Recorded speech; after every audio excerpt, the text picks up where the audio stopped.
Hello student. 20 नवंबर आपका test हो चुका है। तो चलिए अब हम उनके सॉल्यूशंस पर यहाँ डिस्कस कर लेते हैं और मैं आशा कर सकता हूँ कि आपने पूरा पेपर सोल्व किया होगा और वो बच्चे जिन्हें कुछ कन्फ्यूज़न हुआ हो, जहाँ वो सॉल्यूशन नहीं कर पाए हों या कहीं उन्होंने मिस्टेक्स कर दी हों, तो वो भी आज आप इस वीडियो में देख पाएंगे और अपने आप को इम्प्रूव कर पाएंगे। तो चलिए हम क्वेश्चन पेपर सॉल्व करते हैं। तो यहाँ सबसे पहले आपको क्वेश्चन फर्स्ट जो दिया हुआ है, देखो इसमें कहा गया है the differential equations of the following family of curves is. निम्न वक्रकुल का अवकल समीकरण है। हमें यहाँ पर एक आंसर नंबर फर्स्ट हम यहाँ लेते हैं। हमें यहाँ पर एक वक्रकुल की इक्वेशन दी गई है y equal to A e की पावर 2x प्लस बी और ई की पावर माइनस का 2x। ठीक, हमें इक्वेशन दी गई है और हमें कहा गया है कि ये आपके पास जो चार ऑप्शन है, तो इस वक्रकुल की, इस कर्व की, जो हमें ये कर्व दिया हुआ है, इस फैमिली ऑफ कर्व जो हमें दी हुई है, इसकी हम लोगों को डिफरेंशियल इक्वेशंस बनानी है, राइट। और यहाँ हमें बताया गया है क्वेश्चन में कि ए और बी जो है आपके आर्बिट्री कांस्टेंट है। अगर हम देखें तो हमारे पास दो आर्बिट्री कांस्टेंट है, इसलिए पता लग चुका होगा आप लोगों को, दो आर्बिट्री कांस्टेंट है तो हम लोगों को दो बार इसका डिफरेंशिएशन करना होगा। ठीक, मतलब इसकी जो डिफरेंशियल इक्वेशन होगी वो सेकेंड ऑर्डर तक बनेगी। फिर हम लोग यहाँ पर आर्बिट्री कांस्टेंट को यहाँ से एलिमिनेट करेंगे और हमें डिफरेंशियल इक्वेशंस मिलेगी। ये हमारा पूरा प्रोसेस होता है, करेक्ट। तो चलिए हम बढ़ते हैं आगे, देखते हैं। तो आप इसको सॉल्व करते हैं, तो डिफरेंशिएशन कर देते हैं हम एक्स के रेस्पेक्ट में, differentiation with respect to the s. ये एक्स के रेस्पेक्ट में किया तो हमें मिलेगा d Y by D x equals to, यहाँ से the twice of capital A e की पावर 2x एंड माइनस का the twice of B e की पावर माइनस का 2x, राइट। अगेन हम इसका दोबारा डिफरेंशिएशन करेंगे तो हमें मिलेगा D two Y by D x square and equal to the 4a E की power 2x and minus minus plus 4b E की पावर माइनस का 2x। अगर हम यहाँ से 4 को कॉमन ले लेते हैं तो a ई की पावर 2x प्लस b ई की पावर माइनस का 2x हमें मिलेगा, जो कि हमारे पास इक्वेशन फर्स्ट के अकॉर्डिंगली ये y का मान है। मतलब D two Y by D x square जो है वो हमें मिलेगा 4y, राइट। तो इसके अकॉर्डिंगली आप अगर देखें तो आपका ऑप्शन यहाँ पर सी जाता है। हम यहाँ आंसर इसमें सी फिल करेंगे, ओके। अब बढ़ते हैं हम आगे अगले क्वेश्चन के लिए। तो यहाँ हमें सी मिला और जनरली आप लोग जब ऑब्जेक्ट टाइप क्वेश्चन आते हैं तो ये तो आपका प्रोसेस हुआ।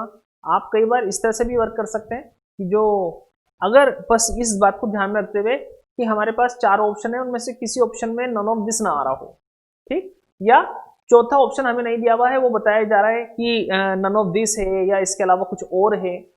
अगर चारों हम लोगों को, चारों ऑप्शन में हमें कुछ ना कुछ अगर मान दिए हुए हैं तो बड़ी आसानी होती है कि आप लोग उन सभी मानों को आप लोग सेटिस्फाइड करा करके देख लीजिए।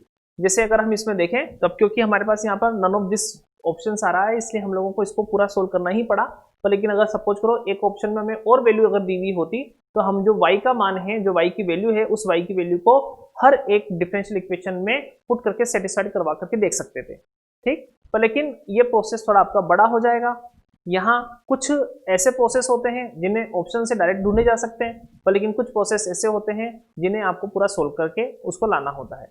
यहाँ इस तरह से पूरा सोल्व कीजिएगा। ये मुझे नहीं लगता कि इसमें हमें ज़्यादा समय लगेगा, तो इस प्रोसेस से हम लोगों को तुरंत हल भी मिलेगा, जबकि एक एक वैल्यूज़ को पुट कर देने से हम लोगों को वहाँ पर काफ़ी समय हमारा खर्च हो सकता है। पर कुछ क्वेश्चन में वो हमें कम समय भी हल ला करके दे सकते हैं। तो फिलहाल यहाँ तो आंसर नंबर हमारा सी आ चुका है, फर्स्ट का सी। आगे बढ़ते हैं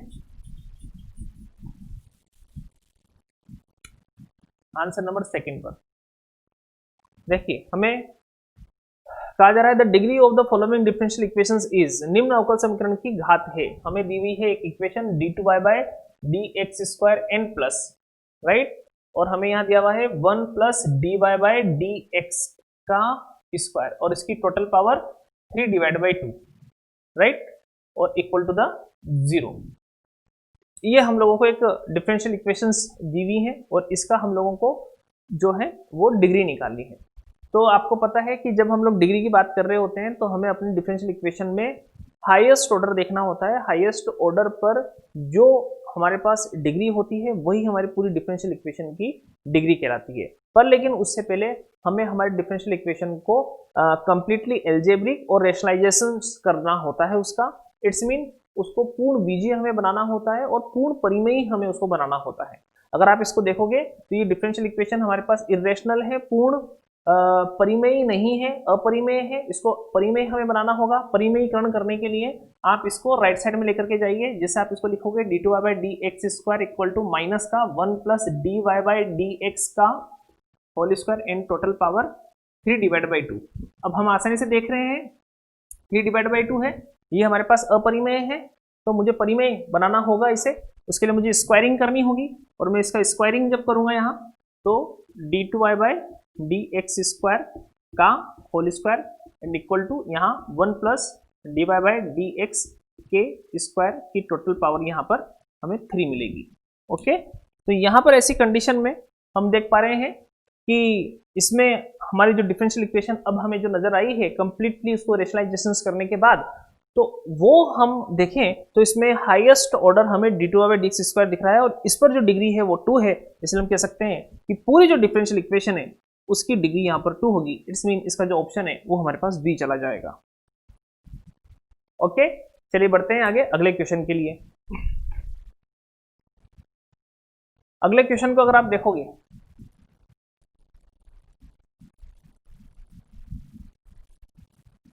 अगले क्वेश्चन पे हम आगे बढ़े, आंसर नंबर 3 देखिए। तो हमें यहाँ पर दिया हुआ है the number of solution of the following differential equations is, निम्न अवकल समीकरण के हलों की संख्या क्या होगी। और इक्वेशन हमें दी हुई है X D Y by D x right and equal to Y minus का 1 कोमा, और हमें दिया हुआ है y equal to 0 equal to 2। अब थोड़ा ध्यान दीजिएगा कि इसे आप सोल्व किए बगैर ही आप इसका तुरंत हल निकाल सकते हैं। आप लोगों को पता होना चाहिए कि हमारे पास, देखो हमने पढ़ा हुआ है, सीखा हुआ है कि हमारे पास हमारे अगर सेकेंड ऑर्डर की डिफरेंशियल इक्वेशन है तो उसके सॉल्यूशन में हमें 2 आर्बिट्री कॉन्स्टेंट्स नजर आते हैं। ठीक बात है। तो इसी तरीके से हम ये भी इसके लिए कह सकते हैं कि अगर हमारे पास y और x में एक ऐसा रिलेशन है जिसके अंदर हमारे पास 2 आर्बिट्री कॉन्स्टेंट है तो उसकी डिफरेंशियल इक्वेशन सेकेंड ऑर्डर की बनेगी।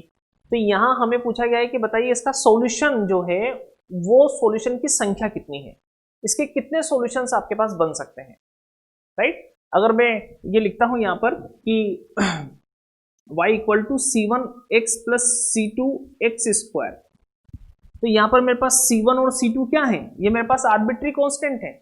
और आर्बिट्री कांस्टेंट है मतलब स्वेच्छ अचर है, इसमें आप कितने ही मान रख सकते हो। c1 और c2 में हम कई मान रख सकते हैं, 0 रखो, 1 रखो, 2 रखो, 3 रखो, -1 रखो, -2, -3, कितने ही मान रख सकते हैं, अनंत मान रख सकते हैं। इसलिए किसी भी डिफरेंशियल इक्वेशंस का जो सॉल्यूशन होता है वो इनफाइनिट होता है।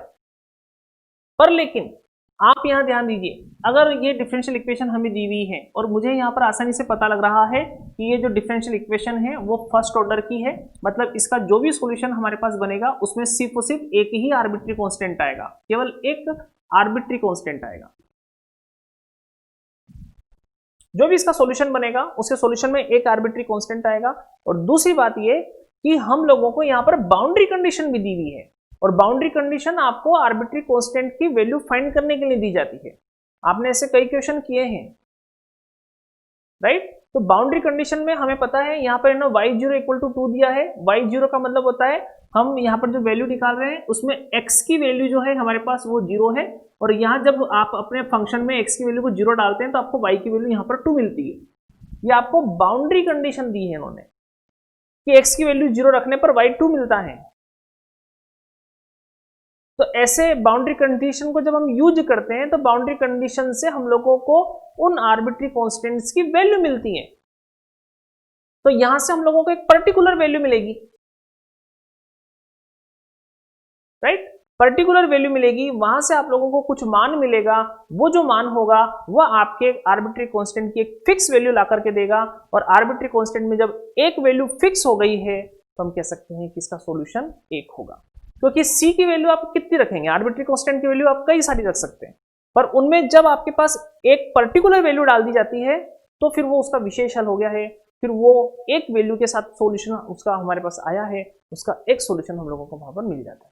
इसलिए हम कहेंगे कि हम लोगों को यहाँ पर जो डिफरेंशियल इक्वेशन दी गई है उसका हम लोगों को यहाँ पर जो सॉल्यूशन मिलेगा उसमें एक आर्बिट्री कांस्टेंट आएगा और उस आर्बिट्री कांस्टेंट को हम बाउंड्री कंडीशन को देख पा रहे हैं, हमें बाउंड्री कंडीशन दी गई है, हम उसी को काउंट कर सकते हैं। तो वो सी हमारे लिए फिक्स हो जाएगा, इसलिए इसका केवल एक हल हमें मिलेगा, राइट। तो चलिए इसके लिए हम आसानी से देख पा रहे हैं कि यहाँ पर हम लोगों को इसका जो ऑप्शन है हमारे पास वो बी चला जाएगा, इसका एक हल यहाँ हमें मिल जाएगा। ओके अगला क्वेश्चन लेते हैं हम लोग।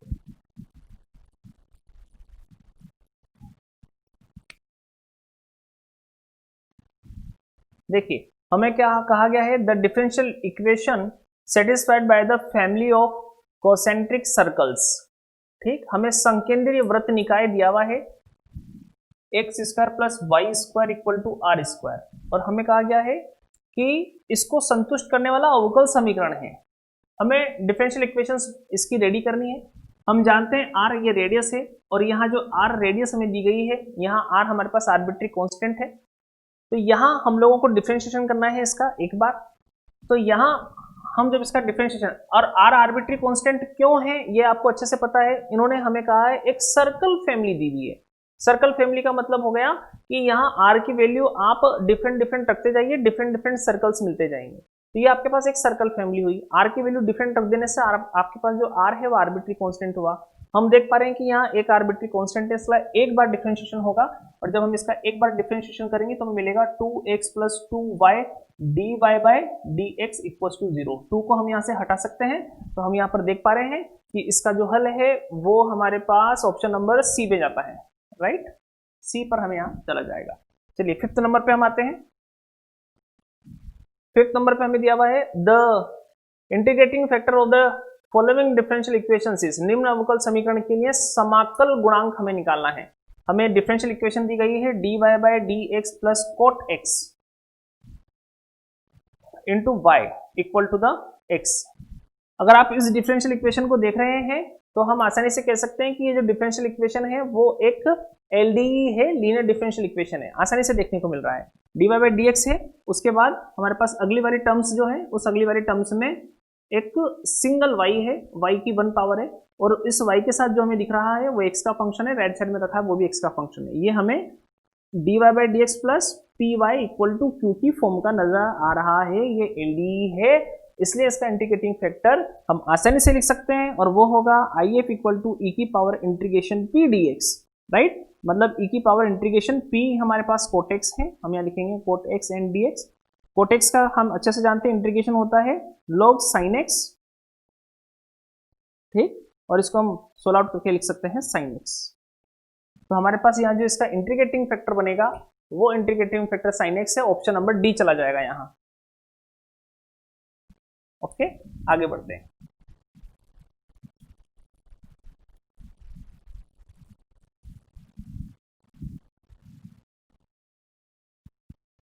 सिक्स पर आ जाइए।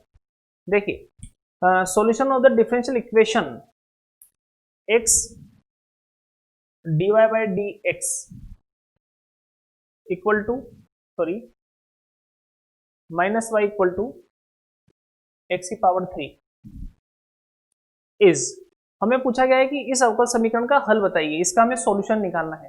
तो सॉल्यूशन हमें निकालना है, तो आप देख पा रहे हैं यहाँ सीधे रूप में तुरंत फटाफट से हम हल निकाल सकते हैं इसका। देखो जरा, ये हम लोगों को अगर हम इसको x से डिवाइड कर दें तो हमें मिलेगा dy बाय dx माइनस का y upon x equal to x square. ये हमारे पास LD बन गई है dy by dx plus py equal to q, right. तो मैं यहां से इसका IF निकाल सकता हूं e की पावर इंटीग्रेशन p dx के अकॉर्डिंगली, वो हमें मिलेगा माइनस का dx upon x, it's mean e की पावर माइनस का log x, इट्स मीन ये माइनस को आप अंदर लेकर के जाइए तो आपके पास आ जाएगा 1 अपॉन x। तो IF हमारा यहाँ 1 अपॉन x आ गया है। हम इसका सॉल्यूशन देंगे तो सॉल्यूशंस इज वो बनेगा depending variable y into IF, it's mean 1 upon x equal to the integration of the ix into q हमारे पास x स्क्वायर है एंड dx और आर्बिट्री कॉन्स्टेंट c, ये इसको कैंसिल आउट करेगा। यहाँ हमारे पास 1 upon x equal to the X square divide by 2 plus arbitrary constant हमारे पास सी आ जाएगा। इट्स मीन अगर हम यहाँ देखें तो यहाँ हम x को और मल्टीपल करते हैं क्योंकि सॉल्यूशन हमें और सोल्व करके दिया हुआ है। x को मल्टीपल कर दें पूरी इक्वेशन को तो x की power 3 divide by 2 plus C X हमें नजर आएगा। ठीक, इसके बाद और इसको आप यहाँ पर सिंप्लीफाई कीजिए तो यहाँ पर 2 से इसको आप मल्टीपल कर दो, 2 को मल्टीपल कर देंगे तो हम लोगों को 2cx इस प्रकार से नजर आएगा। राइट, और इसमें भी आप ऑप्शन अगर देखोगे तो इसको लेफ्ट साइड में लेकर के जाओ तो 2y माइनस एक्स की पावर 3 इक्वल्स टू 2cx यहां हमारे पास आएगा। इट्स मीन अगर हम देखें तो ये हमें ऑप्शन नंबर बी नजर आ रहा है। ओके, तो ये ऑप्शन नंबर बी हमें नजर आ रहा है। चलिए बढ़ते हैं आगे अगले क्वेश्चन की तरफ।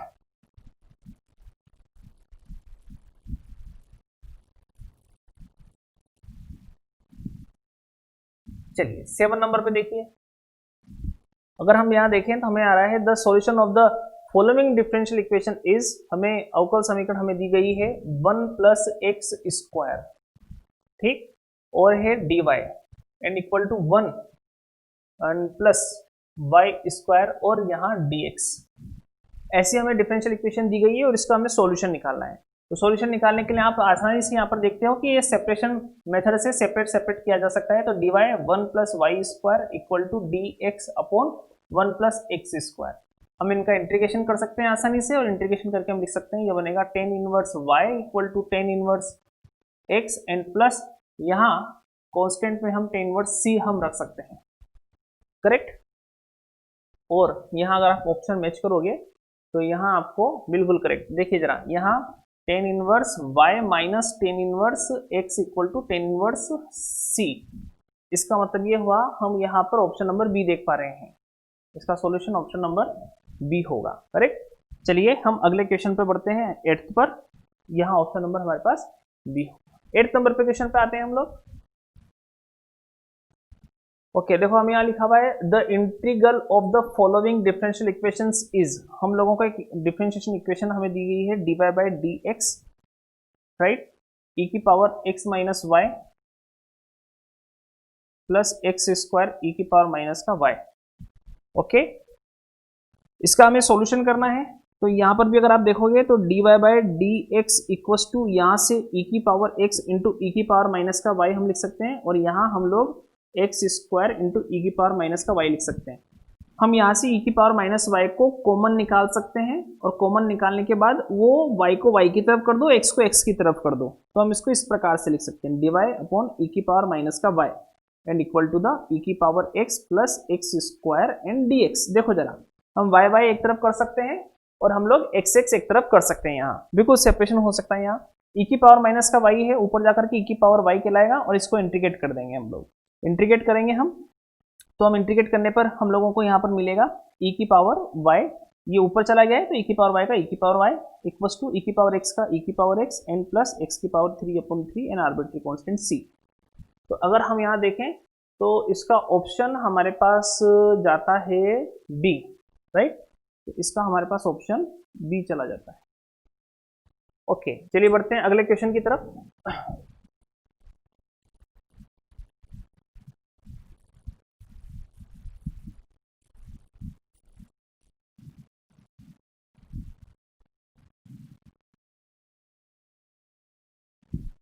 अगले क्वेश्चन में हम आते हैं तो the solution of the following differential equations is, निम्न अवकल समीकरण का हल बताइए। हमें यहाँ पर दिया हुआ है x प्लस वाई का whole square dy by dx, correct, equal to a square, और हमें इसका जो है वो सॉल्यूशन निकालना है।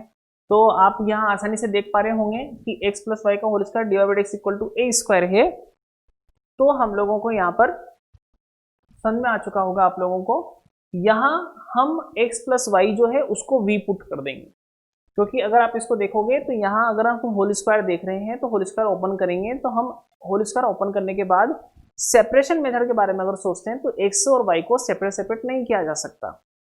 ठीक, अगर हम x प्लस वाई को v पुट कर दें तो यहाँ पर फिर एक नए वेरिएबल v के लिए कुछ सेपरेशन हमें देखने को मिल सकता है। अगर आप देखोगे तो मैं यहाँ पर x प्लस वाई जो है उसको v पुट कर देता हूँ, x के रेस्पेक्ट में डिफरेंशिएशन करेंगे तो यहाँ से dy by D x equal to the dv by D x हमें मिलेगा, करेक्ट। ये वैल्यू ऊपर जाकर के पुट कर देंगे हम, इसे हम फर्स्ट रख देते हैं। तो यहाँ पर हमें मिलेगा v square and the bracket of d Y by D x की वैल्यू हम यहाँ से निकाल लेंगे, तो हमें मिलेगा d v by D x minus का 1 and equal to the a square, right. इसको हम सोल्व करेंगे। उसके लिए हम यहाँ पर वैल्यू कैलकुलेट करते हैं, d v by D x and minus का 1 equal to the a square upon v square. ये वी स्क्वायर को हमने नीचे भेज दिया, -1 को भी राइट साइड में कर दीजिए, तो आप d v by D x equal to the लिख पाएंगे a square upon v square plus 1। इसको भी हम और सोल्व कर लेते हैं, तो a square plus v square upon v square, ठीक। अब आप अगर देखोगे तो अब हम यहाँ पर जो है वो वेरिएबल v को सेपरेशन मतलब सेपरेट कर सकते हैं। देखिए जरा, देखो अब v और v आसानी से यहाँ पर सेपरेट हो सकते हैं। इंटीग्रेशन हम इसका कर देंगे और इसका सॉल्यूशन हम लिखेंगे। ये अगर हम देखें तो यहाँ हम लोगों को नजर आ रहा है कि ये v square upon v plus a square है, तो यहाँ पर हम लोगों को कॉन्स्टेंट को ऐड भी कर देना चाहिए, सब्ट्रैक्ट भी कर देना चाहिए, राइट। तो अगर आप ऐसा करोगे, इसके भिन्न बनाओगे, फ्रैक्शन करोगे इसके, तो हमें 1 माइनस का a square upon v square plus a square नजर आ रहा है and d v equal to the integration of the d x. हम इसको और सोलेबल करते हैं, तो यहाँ से मुझे मिलेगा v माइनस ए स्क्वायर बाहर हमने निकाल दिया इंटू, और 1 upon v square plus a square है, ये बनेगा हमारे पास 1 upon a tan inverse v upon a equal to x plus c, correct. यहाँ पर एक्स प्लस सी बना, ये ए भी इसको कैंसिल आउट कर देगा, और आगे बढ़ा दो इसे। और अगर हम आगे बढ़ाएं तो आप ध्यान दीजिए कि आपका जो क्वेश्चन था वो ओरिजिनल क्वेश्चन आप लोगों जो आपको क्वेश्चन दिया हुआ था वो तो एक्स और वाई में था, हमने यहाँ पर v में इसका हल किया है, तो हमें v को दोबारा चेंज करना होगा एक्स और वाई में। तो मैं इसको लिख सकता हूँ यहाँ पर, देखो x प्लस वाई माइनस का a टेन इनवर्स और यहाँ x plus y upon a, right, and equal to the x plus c. अगर हम देखें तो ये x भी इस x से कैंसिल आउट हो जाएगा, और हम यहाँ पर वैल्यू अगर निकालते हैं तो देखो इस c को लेफ्ट में लेके आओ, तो y minus c equal to the a ten inverse x plus y upon a, ऐसा हम लिख सकते हैं, राइट। c को लेफ्ट में ले जाओ, इसको राइट में ले जाओ, हम इसको ऐसा लिख सकते हैं। अब अगर आप अपने ऑप्शन देखोगे तो इस ऑप्शन में आप लोगों को इनवर्स फॉर्म में नहीं पूछा, 10 फॉर्म में पूछा हुआ है, तो हम लोग 10 फॉर्म में बनाने के लिए एक काम करते हैं, इस a को लेफ्ट में लेकर के आते हैं और यहाँ पर y minus c upon a हमें मिलेगा, और यहाँ पर हम लोगों को 10 inverse x plus y upon a मिलेगा। दोनों तरफ आप 10 ले लीजिए, दोनों तरफ हम जब 10 लेंगे तो यहाँ से हम लोग लिख पाएंगे x प्लस वाई अपॉन ए। इस a को भी लेफ्ट में भेज दीजिए, तो आप यहाँ लिखेंगे a 10 y minus c upon a and equal to the x plus y. Okay, तो अगर आप देखोगे तो यहाँ आपका ऑप्शन नंबर जाता है बी, तो आपका इसका ऑप्शन बी यहाँ पर बनेगा।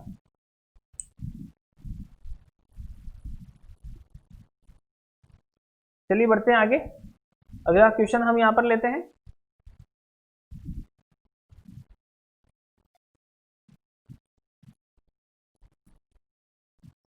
अगला क्वेश्चन हम यहाँ लेते हैं 10 नंबर का सॉल्यूशन। देखिए अब हमें दिखा हुआ है the solution of the following differential equations is, हमें एक इक्वेशन दी हुई है cos square x D Y by D x, right, और plus y equal to 10x। हमें इसका सॉल्यूशन निकालना है, और इसका सॉल्यूशन निकालने के लिए आप पुनः यहाँ पर देख सकते हो कि ये हमें LD नजर आ रही है। मैं यहाँ पर cos स्क्वायर एक्स से अगर इसको डिवाइड कर देता हूँ तो स्टैंडर्ड फॉर्म में कन्वर्ट करते हैं अगर हम, तो d Y by D x का कोफिशिएंट हमेशा 1 बनना चाहिए। ये cos स्क्वायर एक्स से डिवाइड करेंगे तो हम इसको लिख सकते हैं sec square x into y equal to the 10x into sec square x, right. तो ये मुझे LD नजर आ रही है, d Y by D x plus p y equal to the q. तो हम इसका सबसे पहले IF निकाल लेते हैं e की power integration p d x के अकॉर्डिंगली, और ये बनेगा e की पावर इंटीग्रेशन p की वैल्यू हम यहाँ रख देंगे sec square x d x, और इसको हम सोल्व करेंगे तो e की पावर सेक स्क्वायर एक्स का, ध्यान दीजिए जब 10x का डिफरेंशिएशन सेक स्क्वायर एक्स होता है तो फिर सेक स्क्वायर एक्स का इंटीग्रेशन 10x होता है, इसलिए हम इसको डायरेक्टली कन्वर्सेशन से हम लिख सकते हैं 10x e की पावर 10x, इसका IF आ गया है। हम इसका सॉल्यूशन लिखेंगे तो सॉल्यूशन हमारे पास होगा depending variable y into IF, it's mean e की power 10x and equal to the integration of the e की पावर 10x इंटू ये IF लिखा, इसके बाद राइट साइड में यहाँ 10x into sec square x and dx arbitrary constant c।